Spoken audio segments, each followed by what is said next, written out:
Now, is this a documentary? Should it be a documentary? Maybe what we really, if we want to, we want to make it a, could be a documentary, right? Like a 1 hour kind of, here are these people who do this. That kind of thing. There's lots of those documentaries. There's people who love Scrabble. There's people who still play Donkey Kong. So there's those. But we could also just do it as like a bunch of videotapes. I could see us as 6 DVD set. How to become an expert at cosplay. Here's our, we'll get a seamstress to make a 1 hour video and a makeup person and somebody to show how to cast mold. Make a nice, and make that the standards. We sell it through comic book stores and outlets, maybe at cons. We should find out.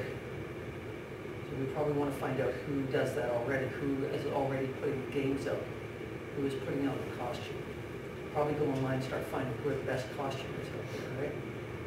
Probably want to get a web name reserved, or a bunch of them. Track down the competitions that already exist. Yep.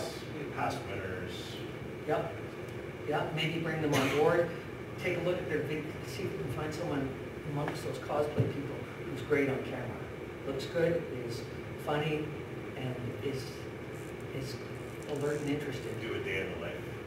Yeah. Cosplayers tend to be, it's a very integral part of their life, so you can do kind of a day in the life thing, and you can incorporate that. Yeah, and we could, if we did it, my sense is if we're doing a show about this, you'd almost want to have the competition, it's like a beauty contest, because you want that competition to be the, so we want a backstory, 3 or 4 or 5 people. That might be the way to do it, is to do a competition that way. Cosplay reality show.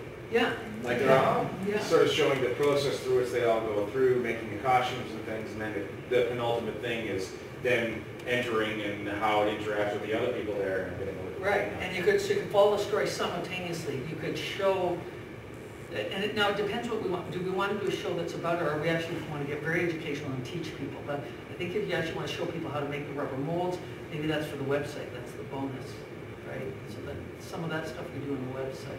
Well, don't forget that some of those how to make the costumes for home and gardens, you know, they're costumes for your children for Halloween. Right, so there could be always the tips. It could almost be like Art Attack, if you've ever seen that show. They're very little, so you could have snippets for at home. Do we want to throw in a ringer each time? Someone who's never done this before, and follow them. And but they're mentored by one of the legends. That might be interesting. Do we want to put a time limit on it? We want to click. Well, there is a ticking clock, which is always good at television.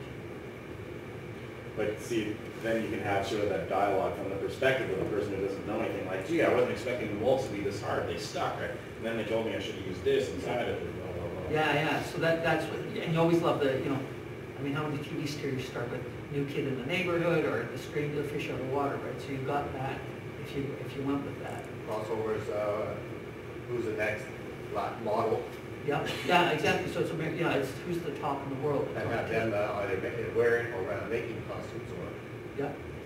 and what do those photographers do with the time? Yeah. So there's, I mean, you can start to see already. Now, don't be surprised if you keep thinking about this for the next day, you'll come up with a dozen ideas on how it might look, on what you want, on the so it's really applying yourself. Now, the step back before you start that is to go, what is it that I want? And I don't want to get too pretentious, but you want to ask at some point, what is my legacy going to be? Because that's ultimately what's going to drive you to produce something really cool. So History Bites and this ADD special came out of stuff that meant something to me.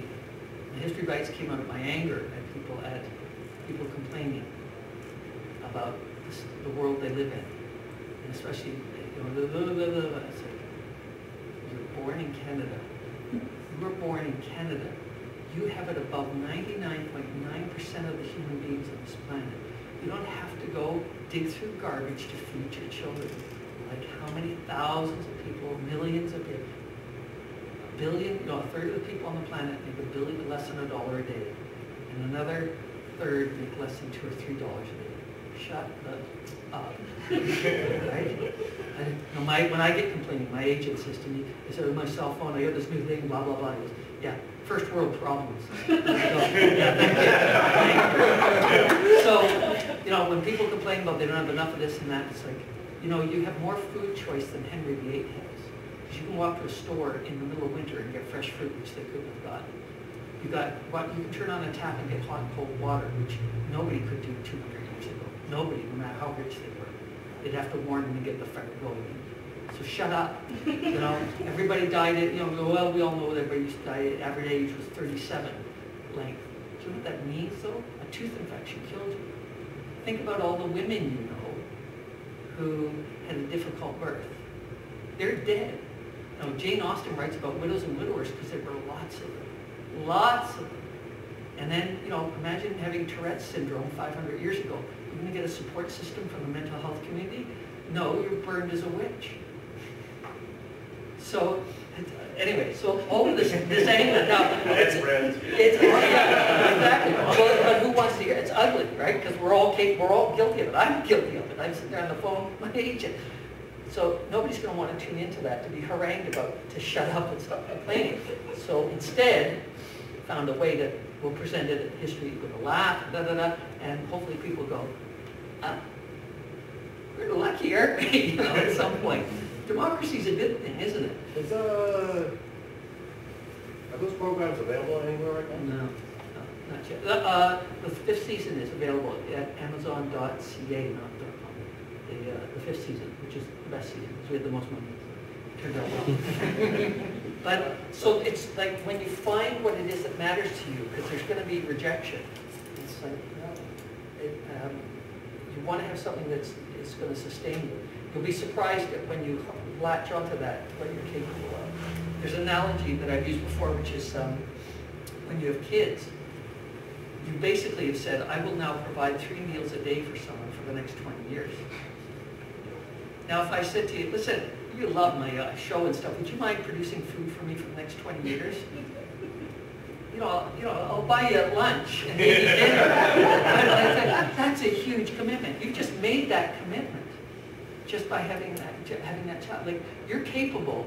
When we decide on something, we're capable of doing miraculous things.